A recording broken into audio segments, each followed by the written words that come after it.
Hello दोस्तों, आज की इस वीडियो में हम बात करने वाले हैं एक बहुत ही दुखद प्लेन क्रैश के बारे में जो साउथ कोरिया में 29 दिसंबर 2024 को हुआ। जेजू एयर फ्लाइट 2216 जो थाईलैंड से साउथ कोरिया आ रही थी, जिसमें कुल 181 लोगों में से 179 लोगों की जान चली गई। आज हम जानेंगे यह ट्रेजेडी कैसे हुई, इसमें क्या इन्वेस्टिगेशन चल रही है और लोगों का इस पर क्या रिएक्शन है। सबसे पहले हम जानने वाले हैं the detail of the crash. यह क्रैश 29 दिसंबर 2024 को सुबह 9:03 पर मुआन इंटरनेशनल एयरपोर्ट पर हुआ। यह एयरपोर्ट सियोल शहर से करीब 290 किलोमीटर की दूरी पर स्थित है। प्लेन काफ़ी स्पीड में रनवे पर लैंड कर रहा था और ओवरशूट करके एक कंक्रीट वॉल से टकरा गया, जिसके बाद प्लेन में पूरी तरह से आग लग गई और प्लेन जो है पूरा जल गया।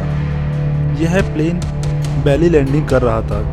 इसका मुख्य कारण था इसका लैंडिंग गियर का सही से नहीं खुल पाना, जिसकी वजह से स्पीड को यह कंट्रोल नहीं कर पाया और सामने खड़ी दीवार से टकरा गया। इस क्रैश में टोटल 179 लोग मारे गए। उनमें से ज़्यादातर साउथ कोरियन नेशनल्स थे जो अपने हॉलीडे ट्रिप्स के बाद वापस आ रहे थे। इसमें सबसे छोटा पैसेंजर एक 3 साल का छोटा बच्चा था। अब हम जानेंगे की features behind the crash. Word strike और मैकेनिकल फेलियर। लैंडिंग से पहले पायलट ने वर्ड स्ट्राइक होने की बात की थी, जो इंजन फेलियर या लैंडिंग गियर की मल फंक्शनिंग का रीज़न हो सकता है। वर्ड स्ट्राइक बहुत ही कॉमन है, लेकिन आजकल के प्लेन्स को उसके लिए डिज़ाइन किया जाता है, तो यह ज़रूरी नहीं था कि सिर्फ यही मुख्य कारण हो। आगे हम बताएंगे कि पक्षियों के टकराने से प्लेन कैसे क्रैश हो सकता है। दूसरा मुख्य कारण था कंक्रीट बॉल, जो रनवे के एंड के बिल्कुल पास थी, 250 मीटर की डिस्टेंस पर। अगर यह दीवार नहीं होती तो प्लेन रुक सकता था। प्लेन अभी भी बहुत स्पीड में था और दीवार का पास होने के कारण वह उससे टकरा गया, जिसकी वजह से एक तेज धमाके ने 179 लोगों की जान ले ली। कुछ एक्सपर्ट का कहना है कि ये बॉल का डिज़ाइन अनयूजुअल था, क्योंकि एयरपोर्ट्स में ऐसे ऑब्स्टिकल्स ब्रेकेबल होने चाहिए ताकि प्लेन टकराए तो उसमें कम डैमेज हो।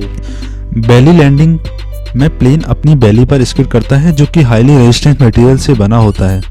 यह प्लेन 2/3 रनवे के बाद लैंड किया था, जिसका मतलब उसके पास इनफ स्पेस नहीं था स्पीड को स्लो करने का, और इस वजह से प्लेन दीवार से टकरा गया। ऐसी दर्दनाक घटना ने साउथ कोरिया को हिलाकर रख दिया है।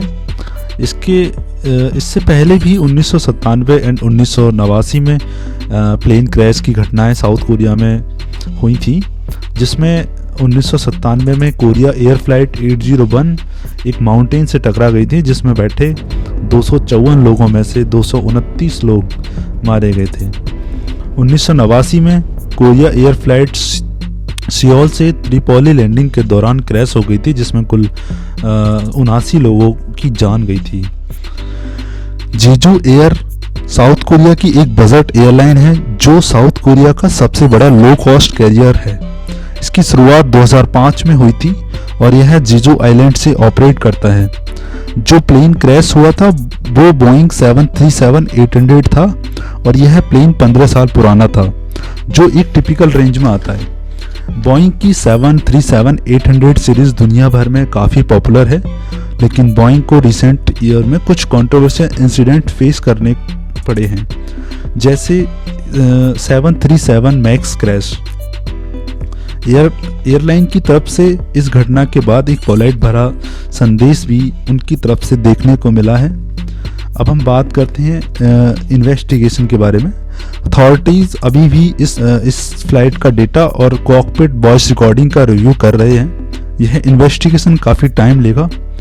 ऑफिशियल रिजल्ट काफ़ी हफ्तों तक आ सकते हैं। इस क्रैश के बाद साउथ कोरियन गवर्नमेंट ने 7 दिन का राष्ट्रीय शोक घोषित किया था और एविएशन सेफ्टी सिस्टम को थॉरली रिव्यू करने के निर्देश दिए थे। Now we will discuss what can be done to prevent such disasters. Experts का कहना है कि कंक्रीट बॉल को रनवे के इतने पास नहीं होना चाहिए था। एयरपोर्ट में ऑब्स्टिकल्स को फ्लेक्सिबल डिज़ाइन करना चाहिए ताकि प्लेन जब टकराए तो मिनिमम डैमेज हो। यह ट्रेजेडी हमें सिखाती है कि एयरपोर्ट सेफ्टी स्टैंडर्ड्स को दोबारा एवेल्यूएट करना होगा।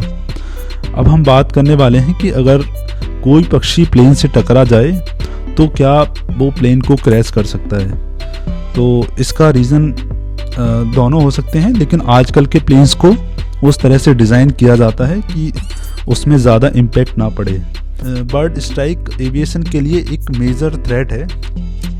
एयरपोर्ट्स को इसके लिए एक बेहतर बर्ड कंट्रोल सिस्टम इंस्टॉल करना चाहिए। अब हम बात करते हैं कि पक्षियों के टकराने से कोई प्लेन कैसे क्रैश हो सकता है। आमतौर पर कम ऊंचाइयों पर पक्षियों के उड़ने के कारण मुख्य रूप से ऐसी घटनाएं लोअर एल्टीट्यूड पर ही देखने को मिलती हैं। जब कोई पक्षी अगर प्लेन के विंग्स वाली जगह टकरा जाए और उसमें फंस जाए तो वह इंजन के अंदर का दबाव और एयर फ्लो को प्रभावित करता है, जिसके कारण इंजन में पावर लॉस हो सकता है। इससे कभी कभी इमरजेंसी लैंडिंग भी करनी पड़ सकती है। यदि यह पक्षी किसी क्रिटिकल कंपोनेंट में घुस जाए तो यह हाइड्रोलिक फेलियर की स्थिति भी पैदा कर सकता है, जिससे लैंडिंग गियर के ना खुलने जैसी समस्याएं उत्पन्न हो सकती हैं और विमान को वैली लैंडिंग करनी पड़ सकती है, जैसा कि इस दुर्घटना में हुआ। यह घटना हमें यह याद दिलाती है कि एविएशन में हर एक डिटेल्स ज़रूरी होती है, from aircraft maintenance to airport design. अंत में हमारी दुआएं उन सभी परिवारों के साथ जो इस इंसिडेंट में अफेक्ट हुए। हम बस यही उम्मीद करते हैं कि फ्यूचर में ऐसे इंसिडेंट ना हो। Thank you for watching this video till the end.